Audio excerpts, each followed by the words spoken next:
My whole concept was to get art out of the gallery and onto the streets with the collective efforts of large groups of people to create a more peaceful, harmonious society. I wish instead of bombs we could be dropping art supplies, musical instruments.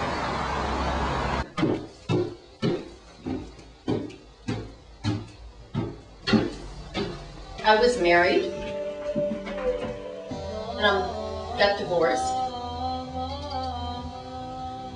In the process of going through the separation, I was locked out of my house.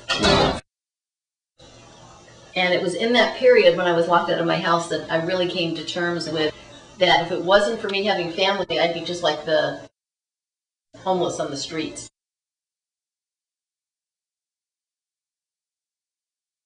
There's propaganda art, one. There's spiritual art. There's unity art. There's spontaneous art. You know, I mean, people can use art for peace or for war. And I went for a grant to serve the community.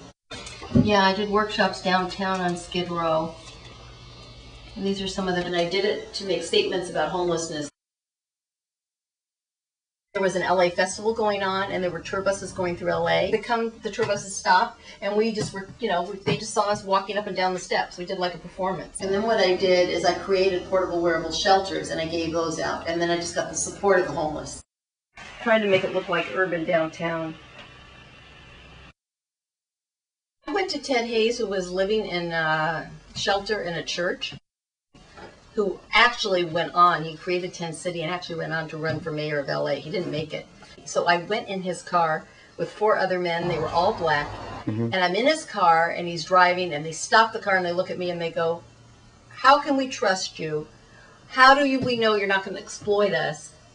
How do we know your intentions are sincere?"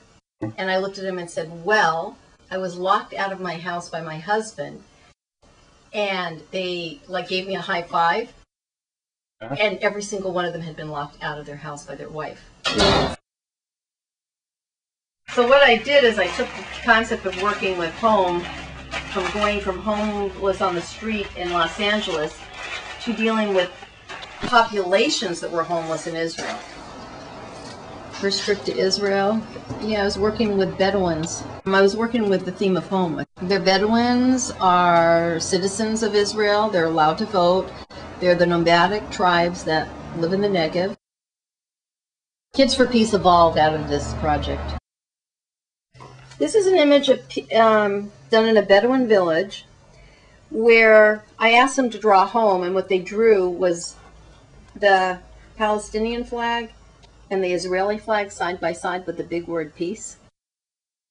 Here is the Ethiopian woman. I went to an Ethiopian art center. Now, these women did not trust me the first day. They had never made art. They were embroiderers. And they fell in love. We got along, and by the end of the day, they were begging me to come back the next day, and they made a feast for me. The ideal would be traveling around the world, creating art, public art projects, and art with community around the world. It's time to let the artists intervene. Let the politicians step out and see what the artists can do to bring harmony and peace to each of us.